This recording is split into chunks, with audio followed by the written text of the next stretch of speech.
How can we reach this mindset of clarity where creativity and everything else arises?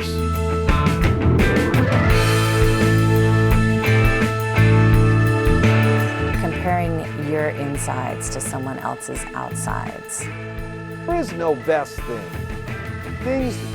Life just is, and it's how you perceive it. Climate change deniers should be in jail for jeopardizing life as we know it. 5, 4, 3, 2.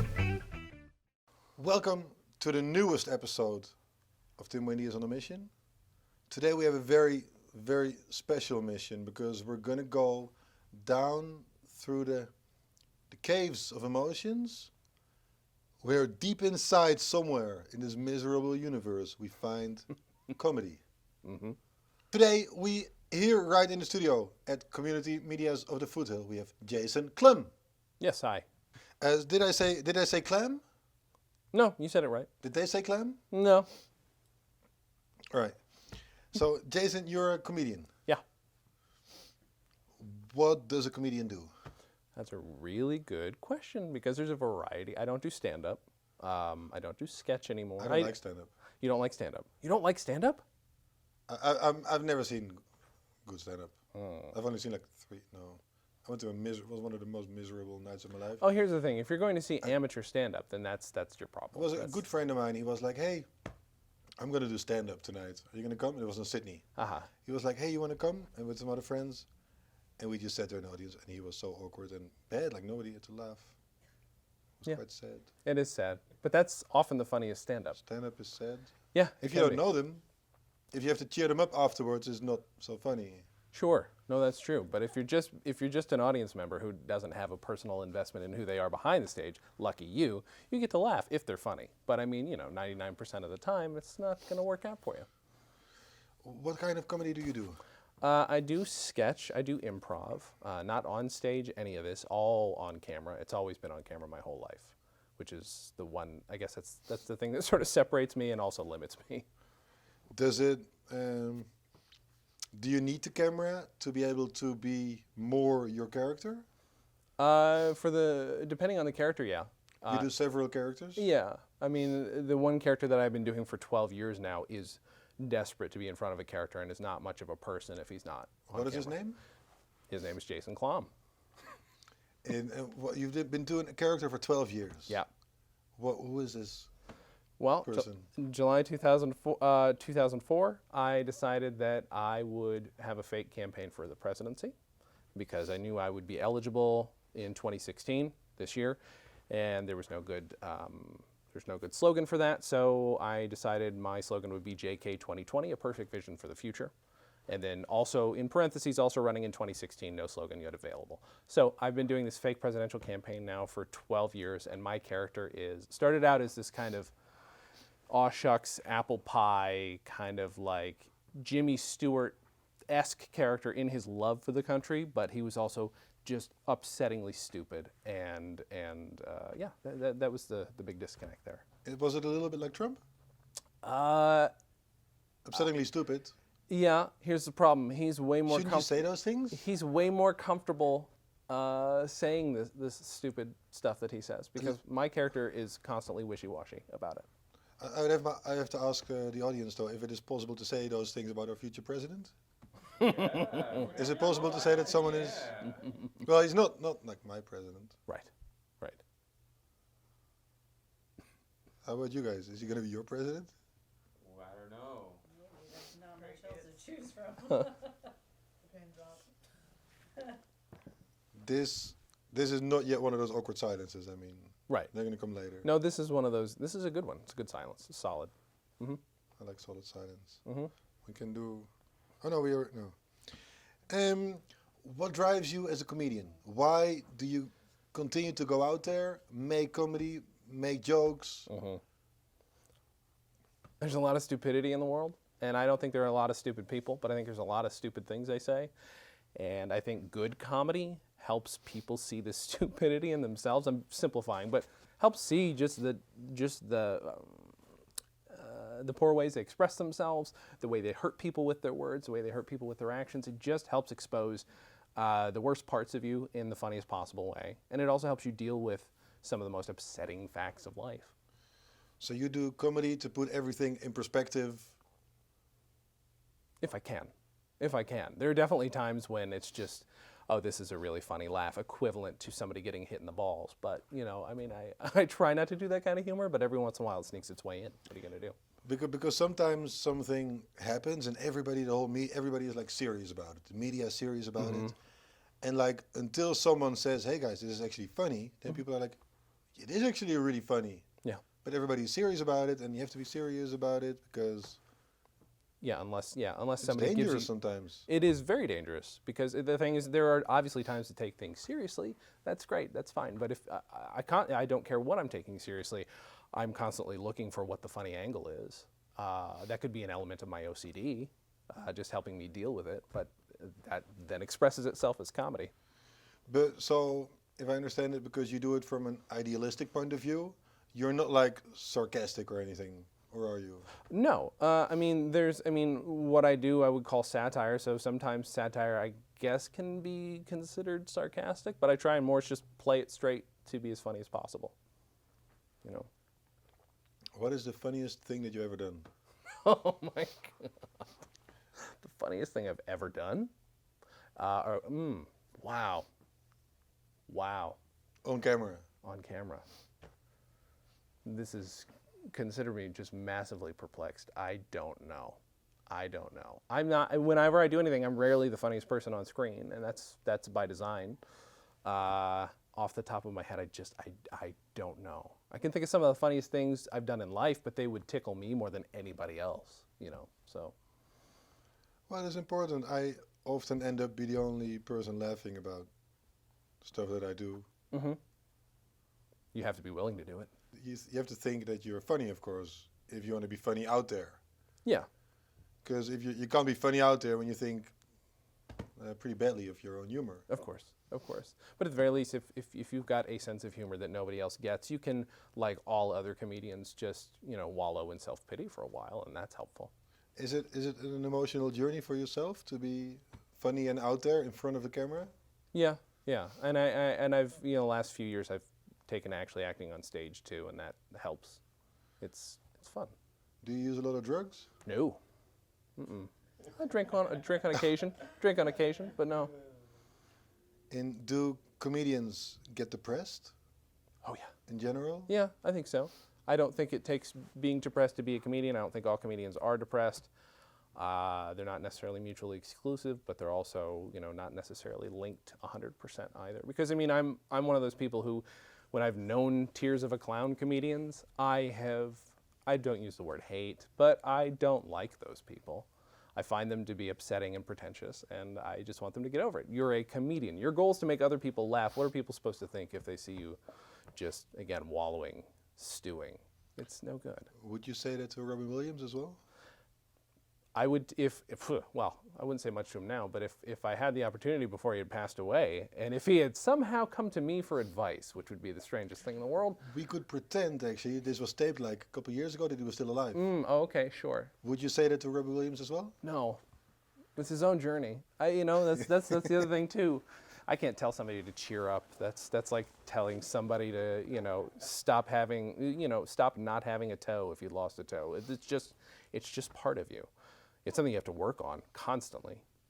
You can, instead of telling someone to cheer up, sometimes you have to explain the technical process of how emotions work. Mm-hmm. And so that they can oh yeah, actually, if I just cheer up, then I can cheer up. Mm-hmm. But Right. they don't know how to go from sad to cheerful. Yeah, that's very true. And you hope that you can somehow maybe one day be a part of that process. But you're never the spark, even if somebody thinks you are. You have to be willing. You know, and it's not that people don't want to be, but you have to be willing and prepared to pull yourself out of depression. Yeah, many people, they don't get out of the depression, I think, because first of all, they think that the emotion they feel right now is endless, because it goes completely out of time when you're so caught up in your, what is the guy called? The pain body. Mm-hmm. I don't know if you guys are familiar with the teachings of the power of now. I know what you're talking about, and I can't think of it. Yeah, so when people have a depression and they kind of see it as an endless depression out of space and time, so they don't even know there's a way out. They're like, this is life. Yeah, yeah, that's 100% true. And I think comedy is so important. Comedy, take a step back from where you are and just look at a situation maybe as a third person. Yeah, absolutely true. You see the situation and you're like, that doesn't make sense. That's actually like funny / stupid. Let's look at it a little bit further back and change everything. Yeah, and it works that way for some people. It's worked that way for me. I mean, even, you know, you're going to fall into it if you're going to fall into it, but, you know, it helps to have a sense of humor about most things. Where are my notes? They're over here. Have you ever been depressed? Yeah, sure. Have you guys in the audience ever been depressed already? Maybe sad. Bouts of it, maybe. You've been sad? Maybe you know the feeling of sadness? Yeah. More like alone or kind of feeling. Continue, please. Yeah, no, I have. Before they interrupted you. Continue No. before they interrupted you. I mean, it's a family trait. It's genetic in this case, undiagnosed. But it's one of those things where I can just go to my mom and say, "Hey, Mom, am I depressed? Do I have this?" She can say, "Yeah, you probably have this. You have OCD. You have blah blah blah blah blah." See, I've dealt with it, but not to the same extreme a lot of people have. I've lucked out. Let's talk about your show. So the presidential campaign. Yeah. This is very interesting. How often do you do shows about this? Well, it started out, like I said, 2004. We did a few videos. It was supposed to become a movie. Or, pardon me, it was really going to be a pilot. Then it was going to be a movie. Then a pilot again, then a stage show. All these things. Eventually, 2012, we put together all the footage we'd done in 8 years, turned that into a movie. Since then, I have done nothing on it until last month. And now, the sequel to that movie, which is called Looking Forward 2016, we have 14 characters doing between 17 and 20 blogs total a month. So in our first month, we got up to about an hour of footage. So by the end of it, we'll have about 11, 12, 13 hours of footage. So doing it very regularly now. And then you create a movie out of it. Yeah, eventually. But I want the movie to exist as this, 12-hour block of time, because that's what it's supposed to be. But I will do like a traditional 90-minute cut of it eventually. But the movie is the series of blogs. So, because it's supposed to be experienced sort of real time, experienced from the perspective of these 14 very disparate characters. None of them are alike. None of them are played alike. You are not all characters? Are you all characters? Or do Yes, you have, everybody's a character, including my character of Pretend Me. but the other people, pretend you who's not the comedian who's playing the president. Exactly, right. Although my real life has crept into it on occasion, because I've made him a sad, desperate comedian, but he's been too busy with this horrible campaign that he hasn't actually concentrated on what he loves. Is it commercially viable? The movie itself? Comedy? Oh, is comedy commercial? Oh, boy. Or the movie itself, yeah? I think the movie itself is. It's getting distributed by Laugh.com. Might go on their TV channel as well. But yeah, comedy certainly is. Yeah. Is it? I mean, it's got, I won't say the most longevity, because people want drama. We all want to see drama on TV, but I would much rather see comedy. Because you still have a job, right? A day job. Yes, sure. What do you do? So, I work in an office. That's bad. Yeah, it's fine. That's bad. It's fine. Does anyone in the audience work in offices? No. Debbie? I see you have a very dirty look on your face when we mentioned the word office. Stuck in the cubicle before. I would rather work in an office than work 18 hours a day producing something that wasn't mine. And I made that decision, almost 10 years ago. I was an extra on Mad Men. I had just stopped being homeless, and I finally got a job that would allow me to have real paychecks. And I love film. I love being an extra even. But I just decided, no, I need to have regular income. And eventually I got to the point where I designed my own hours. I get paid better than most people in the industry I work in, and I get to have entertainment as my concentration. Do you have enough? How much time do you spend in a week on comedy?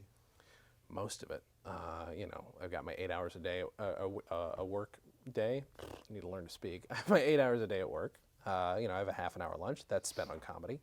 Driving home, I'm thinking about comedy. At least 3, 4, 5 hours a night at home on comedy, and then all the weekend. That's quite a good chunk. Yeah. So you have like Yeah. 2 full-time jobs. Yeah, yeah. 2.5 maybe. I'm lucky that my wife is not just tolerant of it, but likes what I do and finds me funny. So Is she also like a comedian kind of? no, no, she's a teacher. Is she funny though? She's very funny. Well, you gotta be funny if you're a teacher. Yeah, you do. My wife is a teacher. Yeah. Very funny profession. Well, in order to deal with some of the stuff you have to deal with, and my wife had to deal with a lot. Yeah. Yeah. In in the presidential campaign that you've been running, what are some of the themes, the policies that you are talking about? Yeah, what's funny is this version of it is so much less about the fake policies that I've almost forgotten some of them, but some of them stand out for sure. I mean, one of them was, and half of the times the joke of him is his policies come up on a whim, because if you ask him a question, he doesn't take his time to answer. I sometimes do, but I got that from myself. Like I used to answer just and I would say the stupidest thing. So the character answers the dumbest thing possible, and if he's in a room with just a conservative and just a liberal, he's going to pander to both of them equally in the same answer, especially once he sees one of them's giving him a dirty look. But earliest on, one of the ones was he wanted to outlaw menstruation because he thought that would somehow stop abortions preemptively. Just upsetting things like that, yeah. Yeah, it would. It's quite a technical process. It really is technical and impossible. And he wanted to outlaw homelessness, because if you outlaw homelessness, well, then they'd have to get jobs. That's his logic. Is it easier for you because many people would, even if you make a joke about homelessness, would feel that you're insulting, but is it because you have been homeless, you just mentioned? That No. it's easier, that it's more touchable, the subject to you? No, I made that joke a long time before that period of my life, because the object of derision is not the homeless. The object of derision is politicians and people who marginalize the homeless. And my whole book, the first book that I wrote, it's only 25,000 words, but all of it is that. It's making fun of how people treat the world around them. It's 25,000 words of lip service is all it is, you know. In Angie, the prompt, what's it called? The time is not running. And here we go. So I wouldn't have any idea where are we at right now? We're at 20 minutes. I'll set it down to. We moved it over there so I could easier see it. You want me to count down from 20? No counting down. continue No to counting count down, yes please. No countdown. Do you like countdown, Debbie? I like to count up. You like to count up, that's good. So do you think that presidential campaigns should all be about attitude? No. I mean, that's inevitably they will be, because one of the things you notice, and again, I'll just point out, I don't know who I'm voting for. I am. Because you vote like this? Yeah, exactly. It's 100% right. Yep. I just blindly. You know what? afraid of the I don't care consequences. what happens. Yeah. Exactly. But like, no matter who you look at in the race currently, and one point about looking forward 2016 is we do not mention any of the current people because it's supposed to be at least semi-timeless who are running. We don't mention them. But like, if you look at any of them, obviously Donald Trump is all attitude. Hillary Clinton is experienced, but she has to have attitude. If she didn't have attitude, nobody would listen. Bernie Sanders was supposed to be no attitude and all content, but his attitude has become being all content. He's had to be himself, and he's had to, no doubt, like exaggerate who he, if not exaggerate, like augment who he is in order to get people to listen. Because we are animals, and that is what animals do. We only listen if you say things in a certain way. And that's troublesome. And that's what my character does, is he tries to say things in the best sounding way. Yeah. And where do you go when you shoot? Do you always shoot in your house and in the studio kind of atmosphere, or do you go outside, or? Now, mostly, since they're all blogs, except for a few on-location things where we're running fake campaign meetings, it's mostly in our house. Originally, it was just guerrilla, like we were shooting at all kinds of places in North Hollywood we weren't supposed to be shooting, but that's where we got most of our footage. You weren't supposed to be shooting there? No, you kidding? I was 24. I'm not going to pay for a permit. You need a permit to shoot over there? You need a permit to shoot everywhere. Public parks, There's a public park in North Hollywood that I think is pretty well known for being used that way all the time. And then they make their money off of places like Parks and Rec shooting there. So you can't just take your camera out and... There are limits, but even I remember the apartment building I lived in at the time technically we weren't supposed to be shooting anything in there, but we shot hundreds of hours of footage there. In the apartment building, like in your own apartment, or you mean like In my the own apartment, hallways? sometimes the hallways though too. But yeah. you wouldn't even be allowed to film inside your own apartment. Technically, no. Technically, because they don't want the equipment there, they don't want crews, but we were unnoticed. And what equipment do you use when you shoot? Now, I have a Canon 7D, and I also have a GoPro. I use both of those, use phones, depending. Like one of the most recent videos I uploaded is a mix of phone, GoPro, and 7D, I think. And you edit with a Bobby? Well done. Yeah.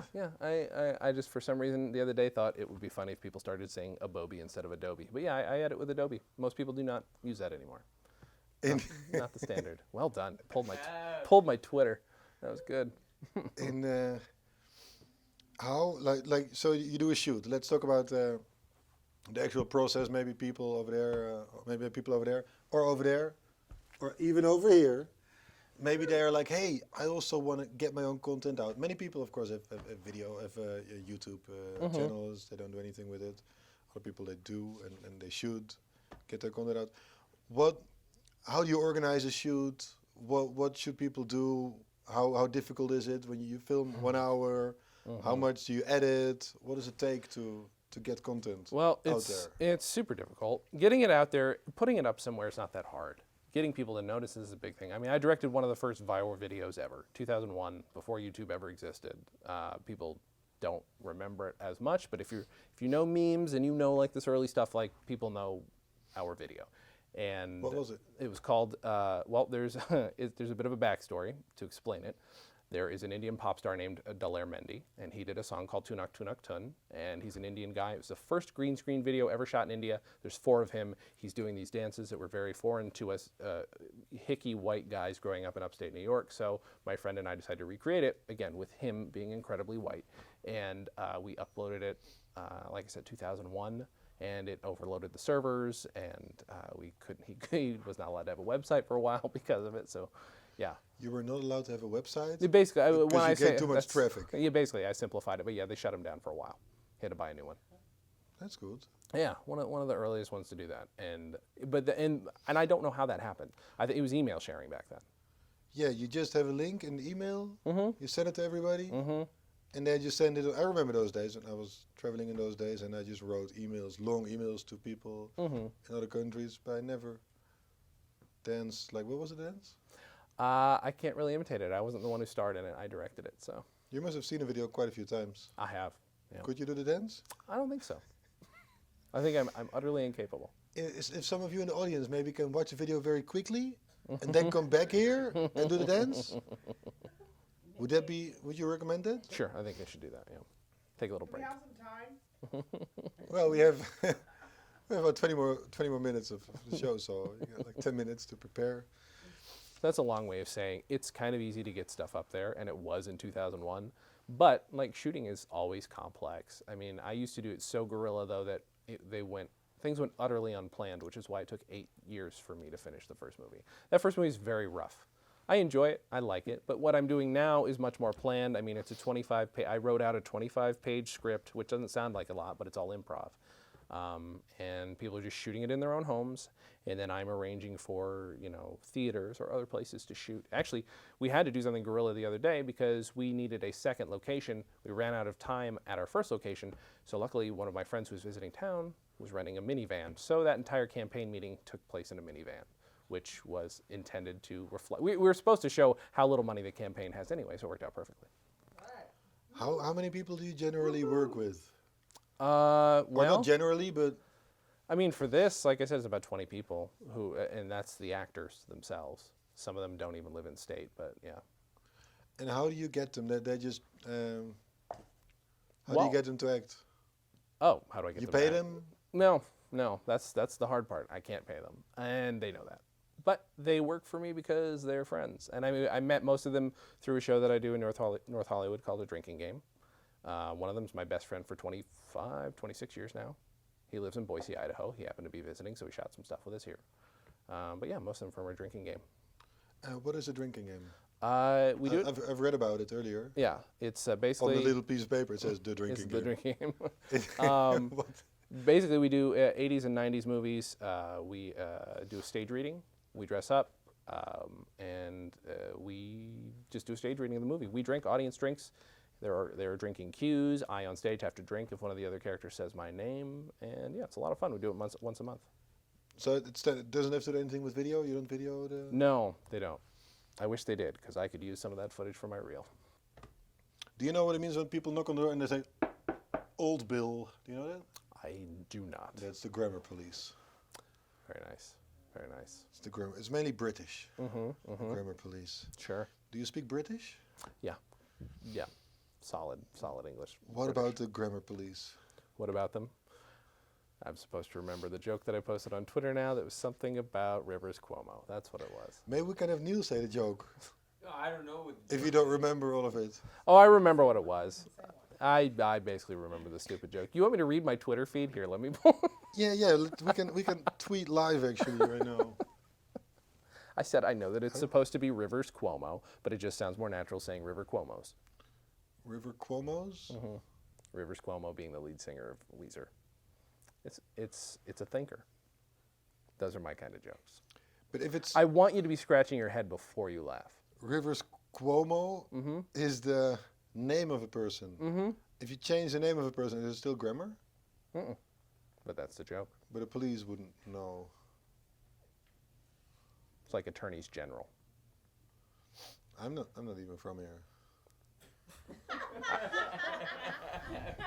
I don't think. Tim Buendias Show.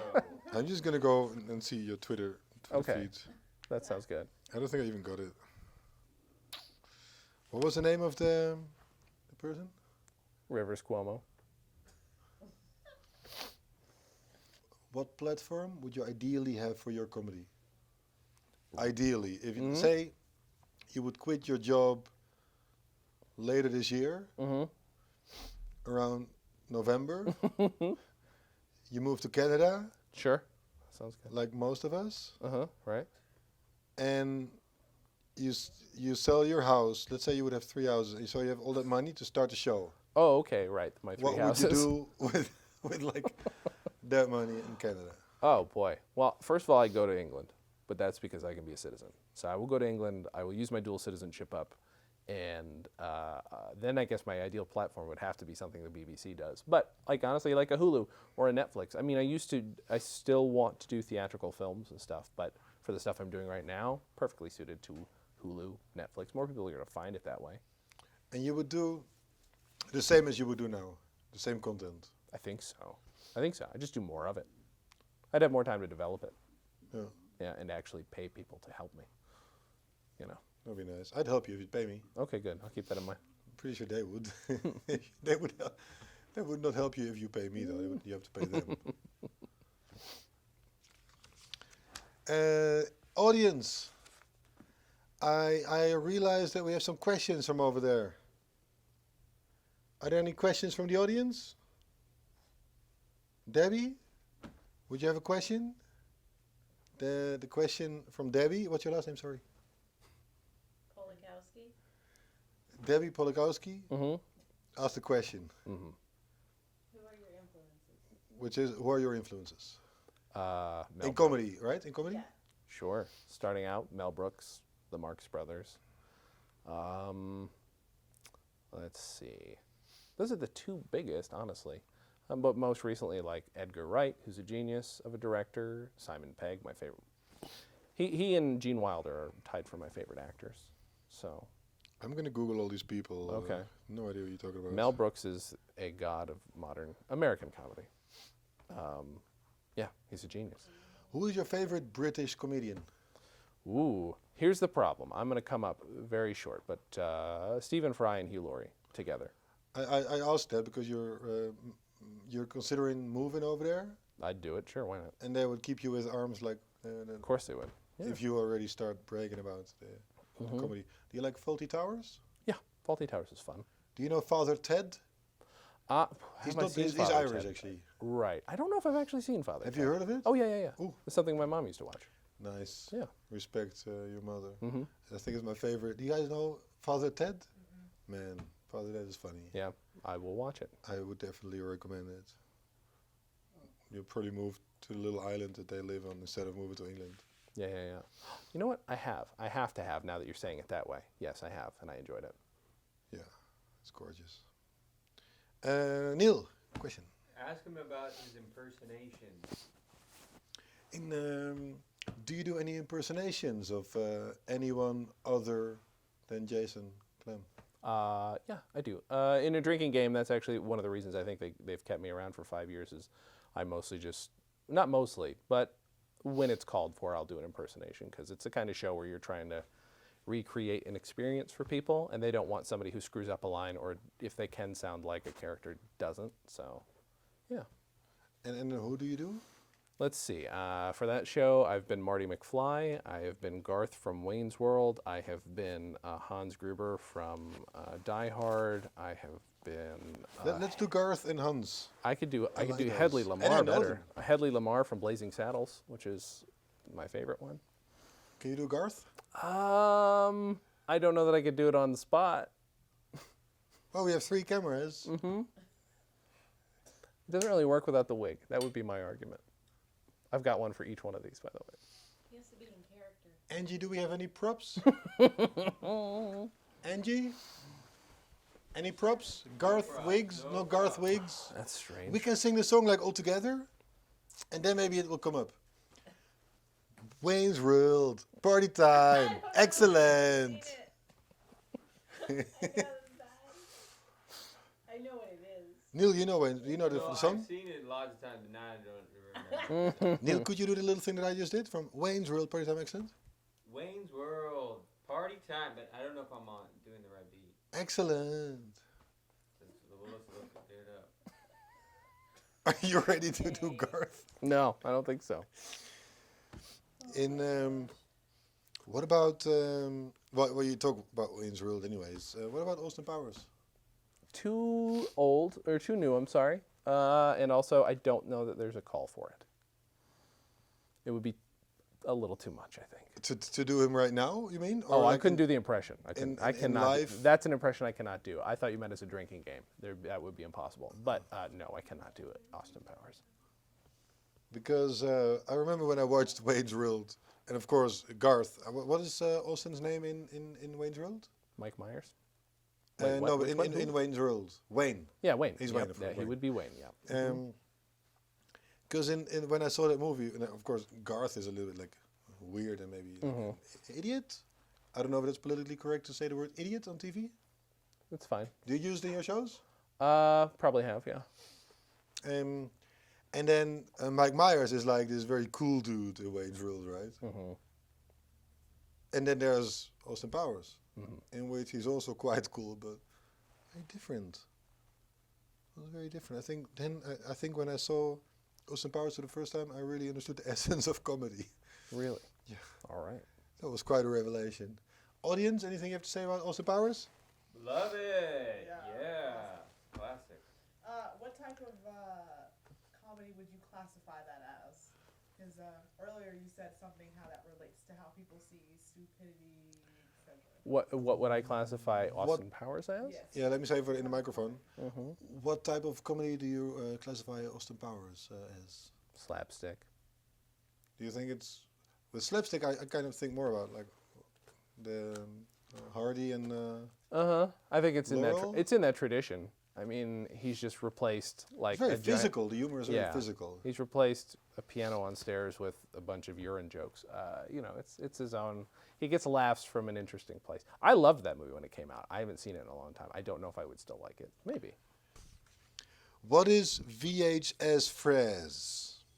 VHS Fred is one of the Twitter handles of one of the characters in the movie. Do you pronounce the Z as a D, as in Fred? It is a D. I don't know where the Z is coming from. I'm going to go ahead and say maybe that's a I handwriting. was going to call the grammar police right now.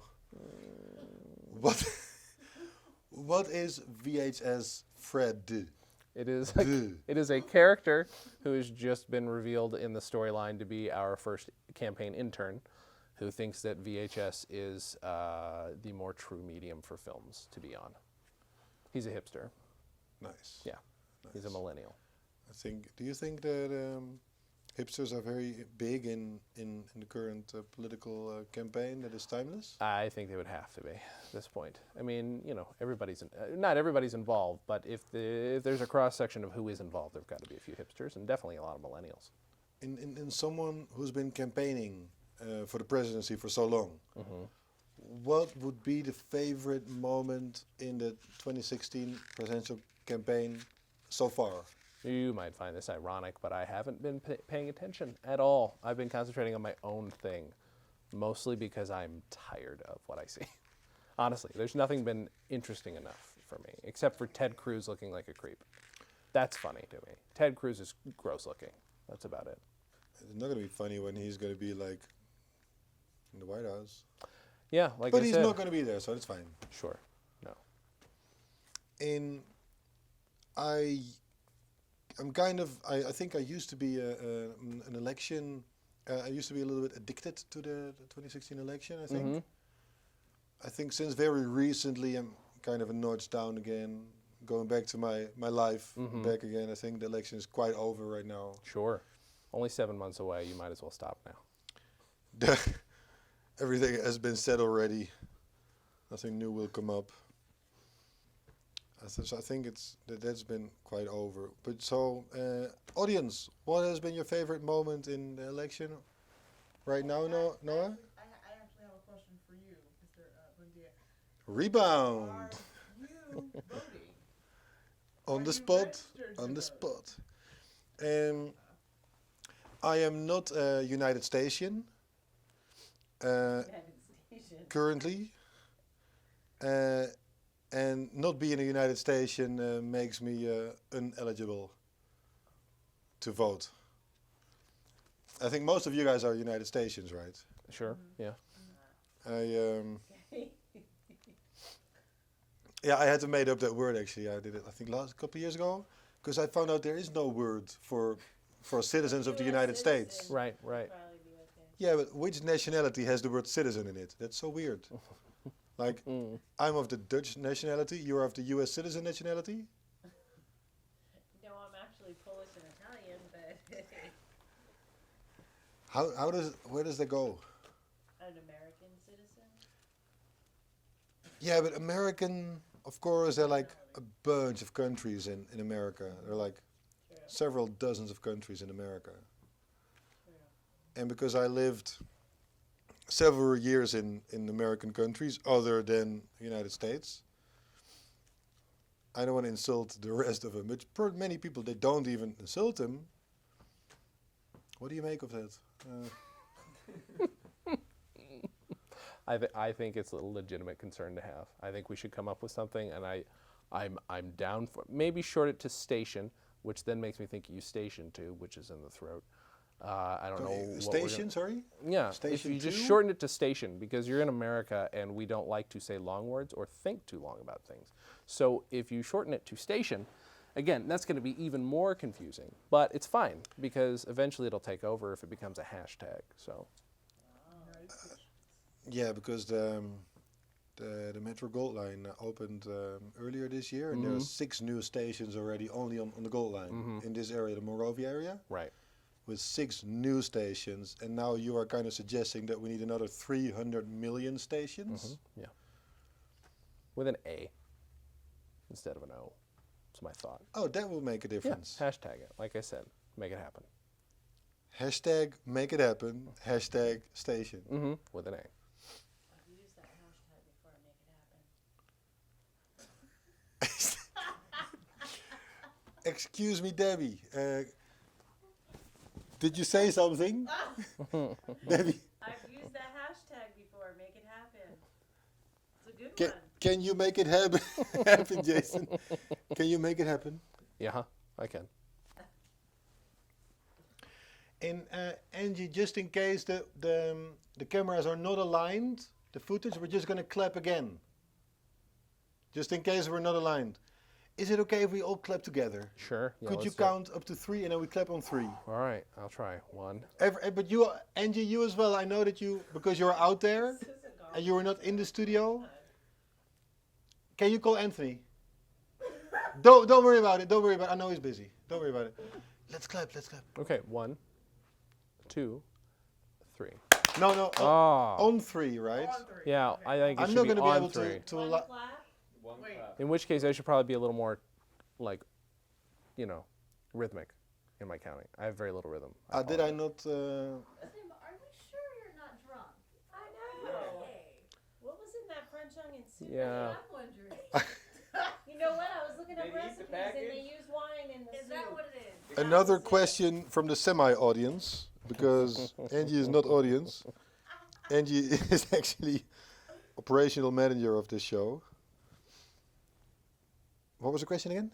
She asked if you were drunk on camera. I prefer not to answer that question. This is live, right? I cannot answer it. Okay, are you ready? So Tim clap on Buendias 3. Show. Clap on 3. It's almost like you're going to be singing Sure. because of the rhythmic Right. elements in the question. Right. The Tim Buendias Show. 1, 2, 3. I think because I saw I saw Neil clapping a little bit off. I was. Maybe it's better if you count, so that you don't clap off. Okay, on 3, 2, 1. I was off. Yeah. I'm there we On go. 3, 2, 1. Okay, 3, 2, 1. I thought the first one was good. I know, Tim, what are you waiting for? I thought, yeah, but you didn't look at Neil when he was clapping. That's why you thought it was But good. the sound was like right on. Can you tape over the last 3 minutes, Angie? Because I'm afraid that I'm going to look at it and then I'm just going to put it in. Any more questions from the audience? Jason, do you have any questions for the audience? Do I have any questions for the audience? No, I don't. Oddly. I wish I did. I wish I'd have prepared something. Can I speak on the person who's on your driver's license? Sure. So the real underlying you, just to make sure that Sure. that you say what you mean. If you speak to the person on my driver's license, he has considerably more hair than I do. That was taken a while ago. Can we show the picture on camera so we just know that?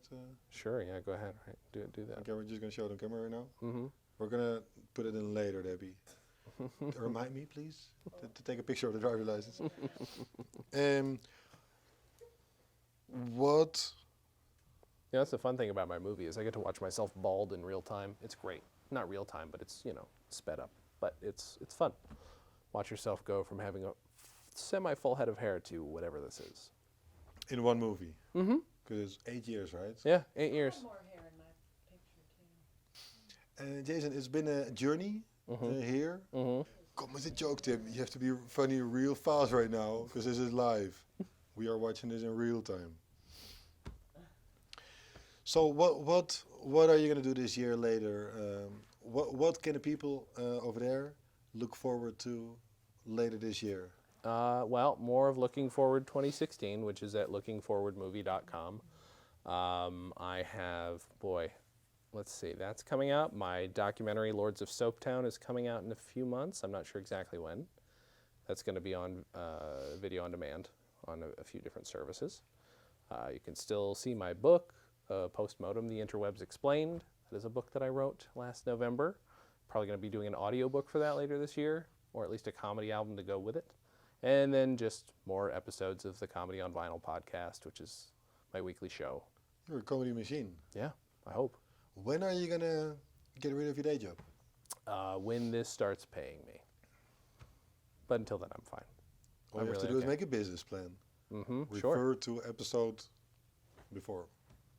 No, not the extraterrestrial one, sorry. Mm-hmm. Mental note, refer to the episode there. Send link. All right. So you can, next time you're on the show, you're like, I made the plan, Mm-hmm. November 2016. Mm-hmm. There was loads of money coming Right. You'll be interviewing me from England probably, though. So just keep that in mind. in. We'll be flying over there. Okay, good. Is it a good idea? Do we fly over there to England? Great idea. The Tim Are you Buendias taking us? Show. I'll pack right I should better up my funny then if we're gonna go do that. Let me rephrase that. Jason, it was a pleasure to have you on my show. Sorry. Jason, it was a pleasure to have you on the Tim Buendias show. This was fun. It was exciting. I'm gonna have some more kitty pouches right now. Did you give your website already so people can? You can go to, if you go to lookingforwardmovie.com, that's where you can find my movie. If you go to stolendress.com, that's where all of my other projects, including my podcast network, is.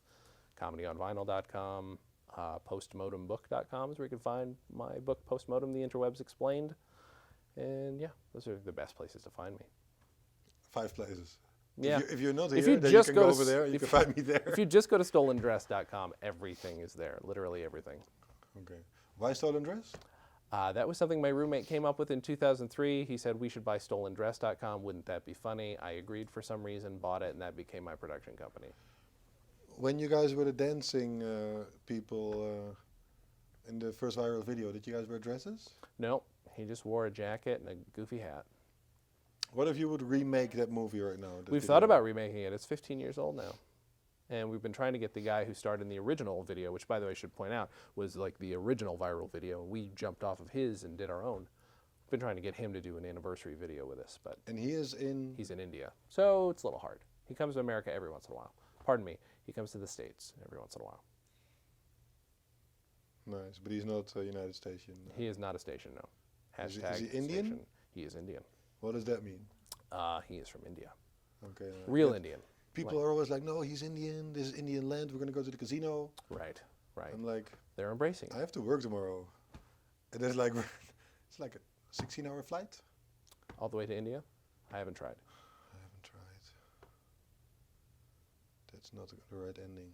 Do you guys want to say something in front of the camera right here, and then end it with that, with the studio? No, could you say this episode was filmed with a live studio audience? This episode was filmed in a live studio audience here. Have it now a little bit in. When you finish, I'll pick up the big Do you have the right intonation that they can use? Do you want me to try it? Or is Yeah, that- yeah, Okay, all right. please. The Tim Buendias show is filmed in front of a live studio audience. How's that? Shall we put that in the beginning of the show? I think you should do whatever you want with it. Because it was filmed like very late in the show. It Right. was filmed very That's late going to in be the show. problematic. We'll Yeah. probably put that in the beginning of the show. Mhm. Magic of editing. Nice. Thank you so much, Jason. Thank you. It was a pleasure to have It you was here. fun. Thank you. It was crazy.